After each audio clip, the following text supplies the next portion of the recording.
Today on Plant-Based Bistro, vegan baked beans. For this recipe, I'm going to use a whole can of pinto beans. Now, these have been rinsed, and you can use dry beans if you prefer. Just put them in the Instant Pot or prepare them however you normally prepare your beans. Also going to be using half an onion that I'm going to finely dice, pretty much nice and small.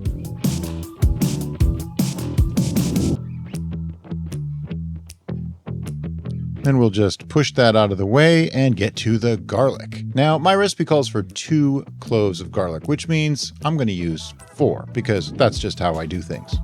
And we want the garlic minced up pretty tiny too. You can use the smash method if you like. I tend to do that sometimes, but either way, just a fine mince on that garlic.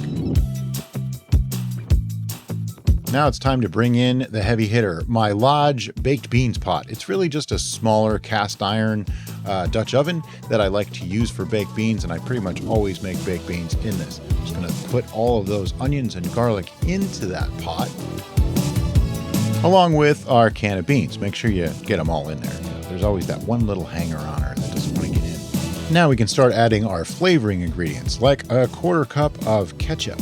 If you don't want to use ketchup, you can use tomato sauce or tomato puree, but I think the ketchup adds a lovely flavor that you can't get any other way, and as you know, it's my favorite sauce. Next is 1 teaspoon of mustard. This happens to be Goulin's Spicy Brown, the only kind of mustard that I like to use. Then we're going to add 1 tablespoon of soy sauce. This happens to be tamari, but you can use the soy sauce of your choice.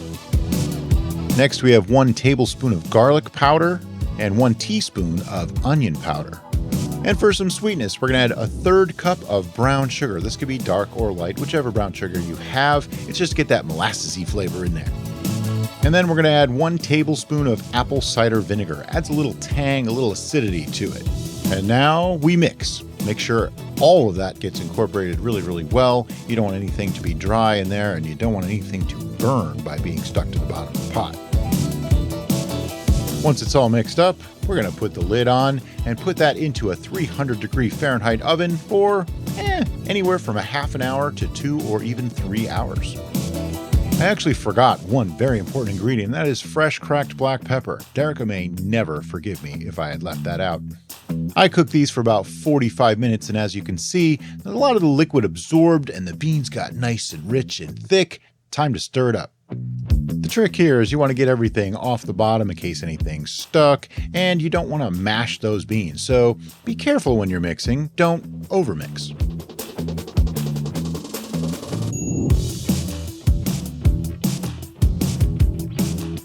And of course, no cooking video is complete without a taste, so here we go! All I have to say is, yum. You should make these beans. They're super easy, super quick, and super tasty. As always, thanks for watching. See you next time on The Bistro.